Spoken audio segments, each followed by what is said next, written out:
Hey guys, Justin here with JHart Modelworks. It's been another week and it's time for another update on the Pops and Mitchell builds. That would be the Revell 1970 Pontiac Firebird and the Monogram 1969 Dodge Super Bee. We've got a bit done, so let's go ahead and get the camera flipped around and take a look.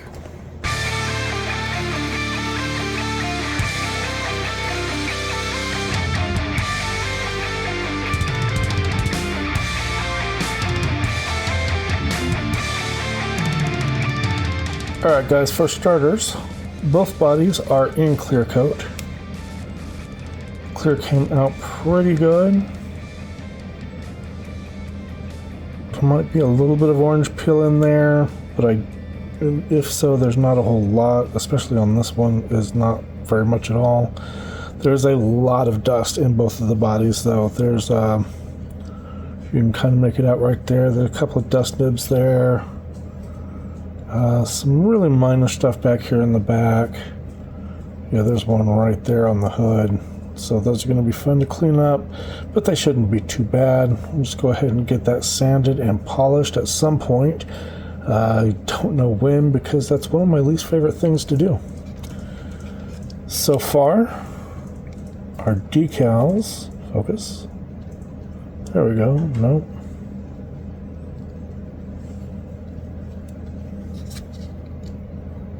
There, our decals are still nice and white.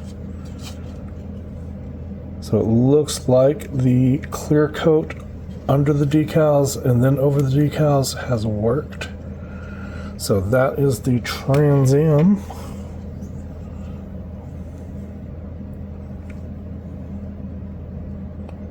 So you can see that ram air is still nice and white. So that is looking good. Looking at it from here, from my perspective, there could be just a little bit of orange peel like on the roof. It doesn't show up on the camera at all. It looks really good on the camera.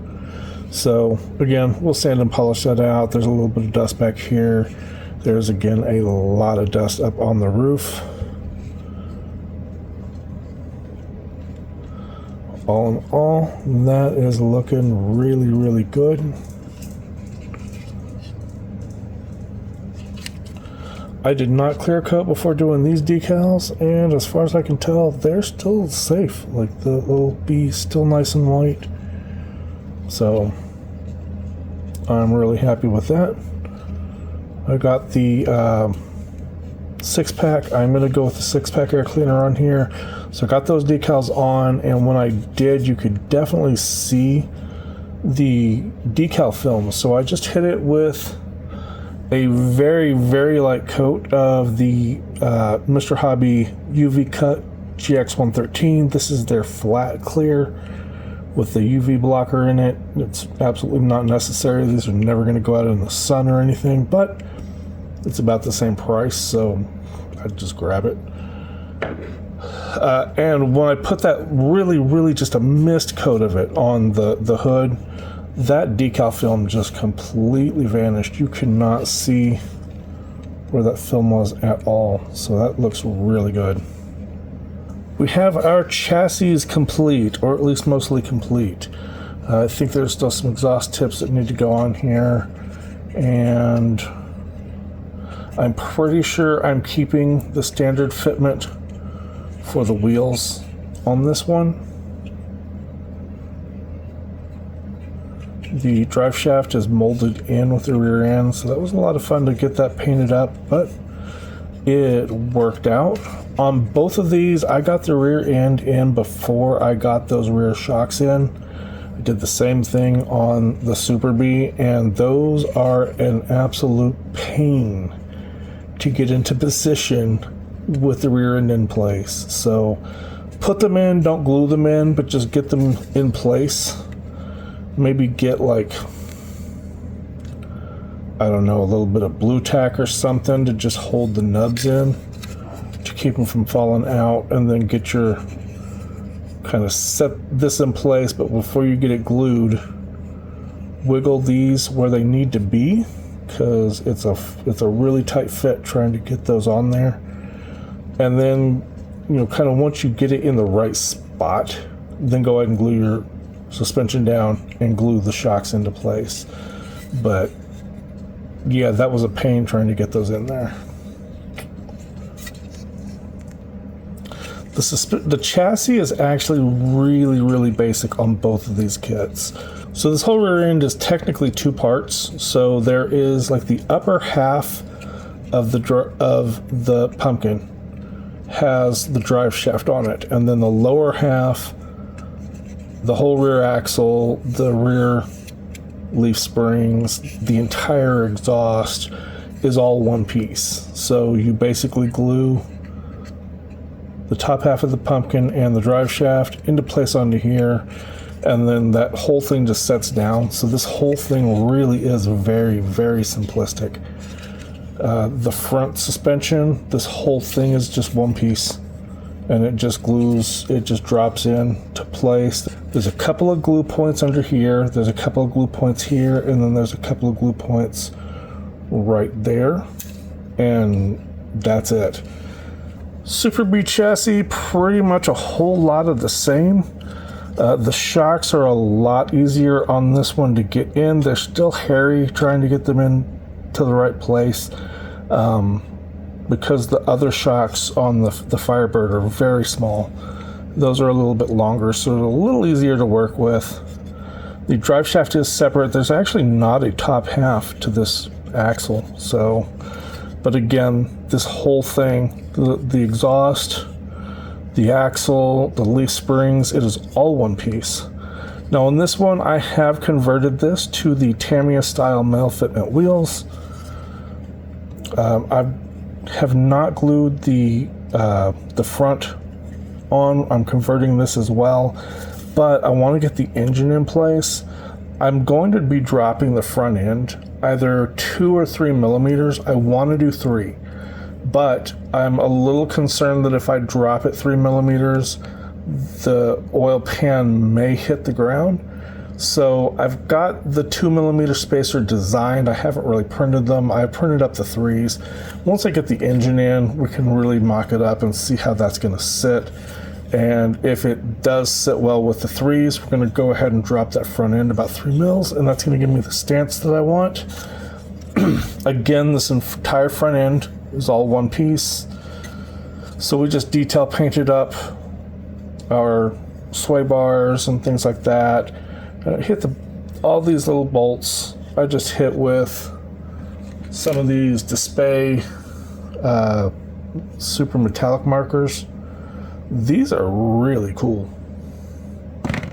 They're very sparkly. It's like a candy base almost. So you can kind of see the gold buttons are just really bright.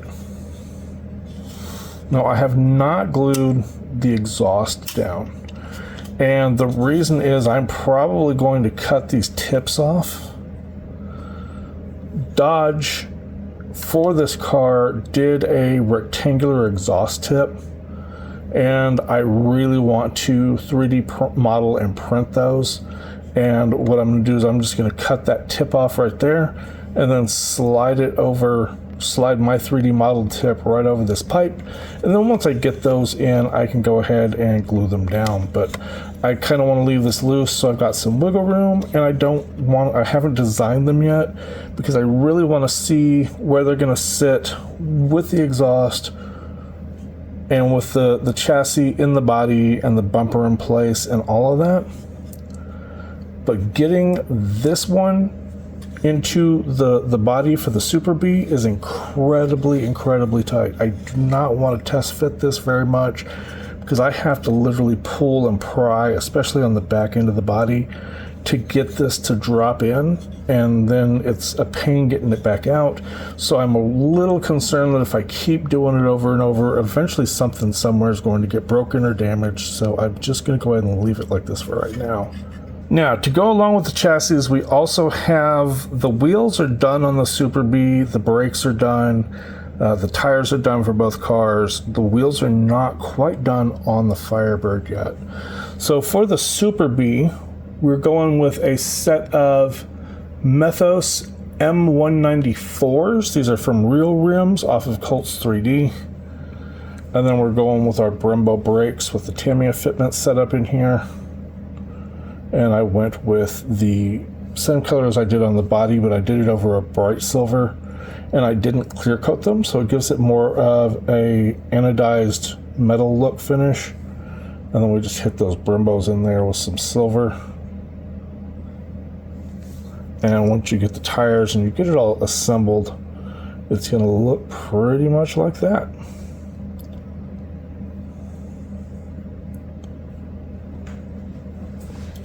So for the wheels, I was looking at about 4 different colors. I was looking at a black, I was looking at this, which is Alclad steel, I was looking at Alclad magnesium, and I was looking at Splash Paint's TE bronze.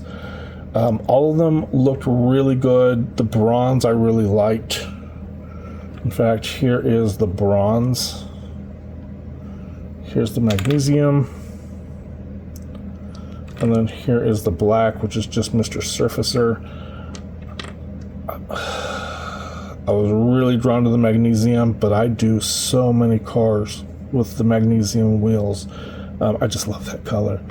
I was also really liking the bronze, but I was talking to Chris, and Chris was like, it looks a little off on that with that green. So I kept playing with it, and I ended up going with the Alclad steel, which gives you kind of a brownish, dark steel, sort of metallic-y black. It's a really cool color, and I really like it. It looks great when you put it up against the body.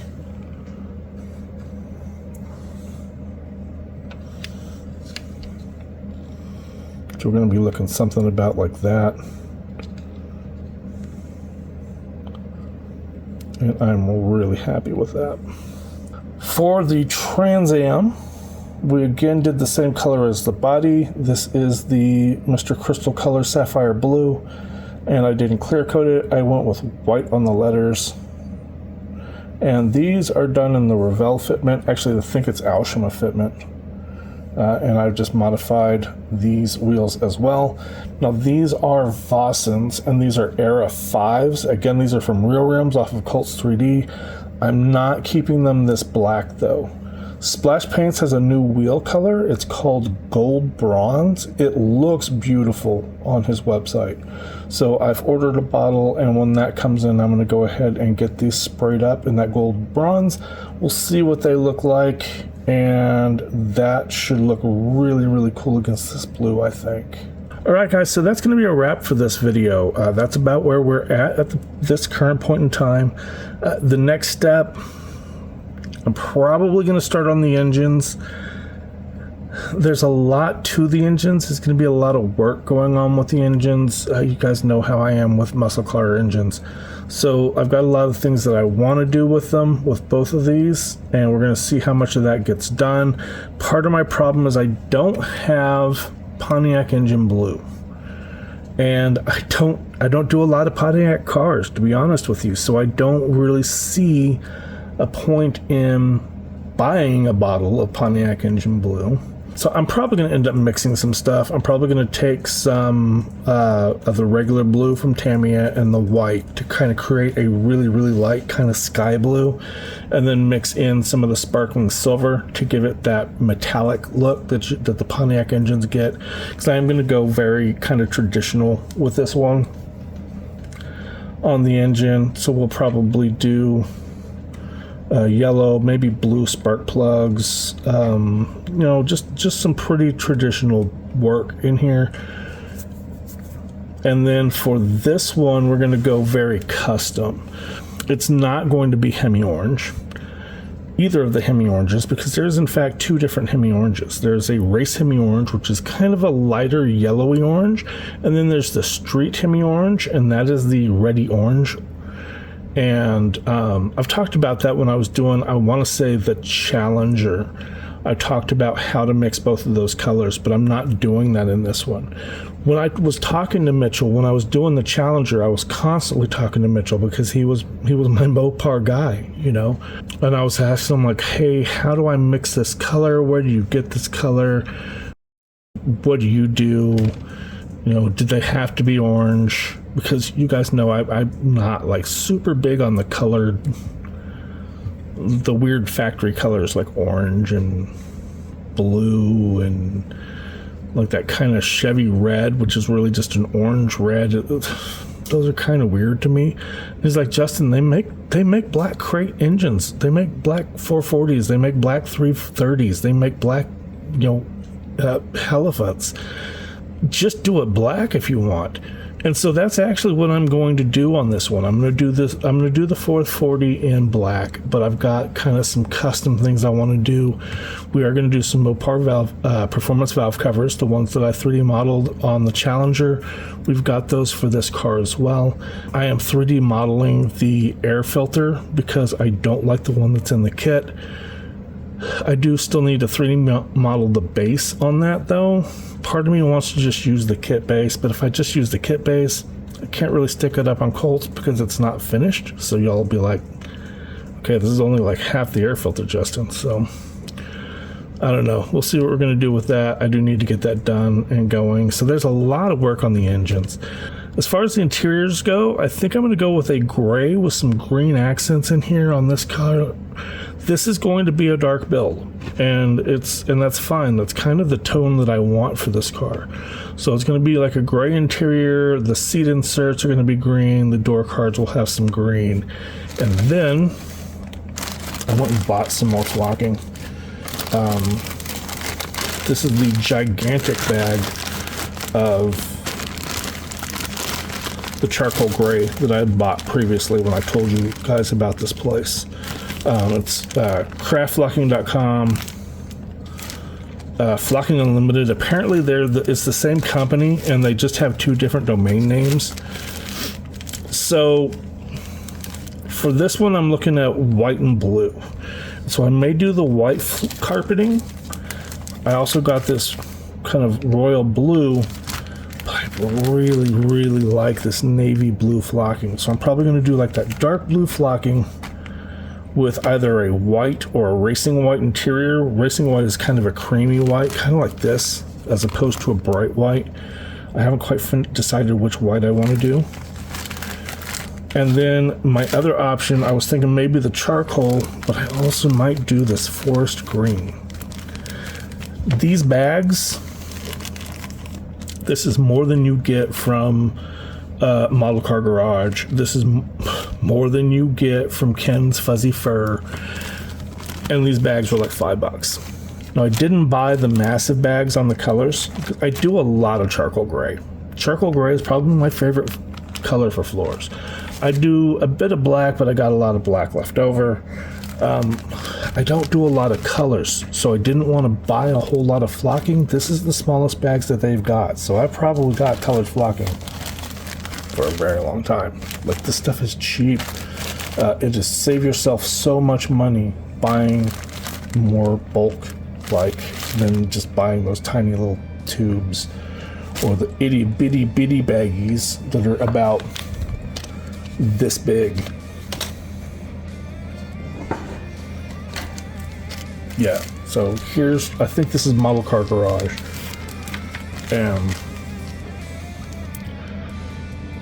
I'm pretty sure this was more expensive than this was. Alright guys, that's going to be a wrap for this one. For real this time, I promise. Thanks for hanging out with me, guys. I always appreciate you watching the videos and hanging out with me. And I will catch you on the next one.